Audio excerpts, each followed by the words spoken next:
Cedar Key, we've talked about many times tonight. One of the areas we think there's going to be some major flooding. Yeah, the businesses there, the homeowners there are all preparing. It is a low-lying area. Our News Channel 8's Jeff Patterson is there for us tonight. He has covered other hurricanes in that area.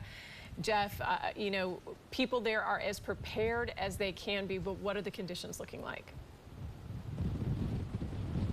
Well, good evening, Keith and Jen. I can tell you that we are under a pretty substantial concrete structure.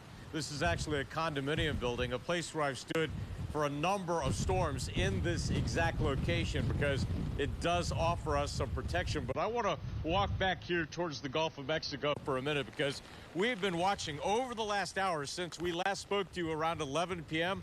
The conditions have been deteriorating. We've been sitting in our Max Defender 8 storm chasing vehicle, and the vehicle is a pretty big car, and it's actually being buffeted by the wind right now. And I've been watching the Gulf of Mexico here behind me, and when we joined you at 11, it was about 3 or 4 feet on the other side of this large palm tree that we've been monitoring the wind. And now the wind and the waves have started to come up in our location.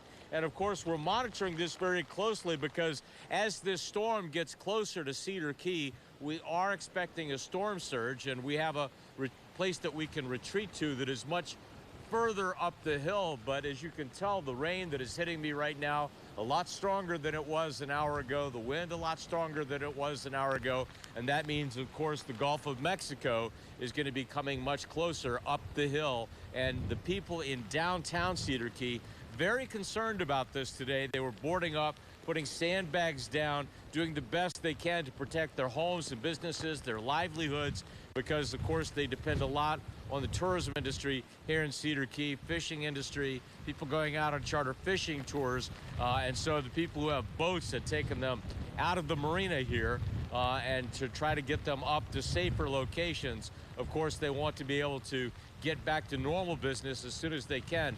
One observation I will make is that we were told earlier today by someone with the National Weather Service that is staying in the same place that we are, that they plan to turn the power off in Cedar Key at 8 p.m. And thankfully, so far, that has not happened. The power is still on. We can see lights on around us. One of the reasons, of course, that they were planning to turn the power off is when the winds get high enough, power poles go down, transformers blow out, and then that creates an electrical hazard, a fire hazard.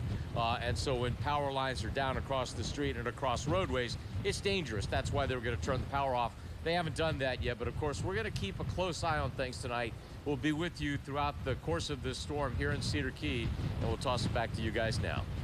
I'm glad he mentioned that, Jeff. I was actually thinking, I recall you saying something about turning off the power off. and why they were doing it, but as he said there, the power is still on, and that's a positive sign.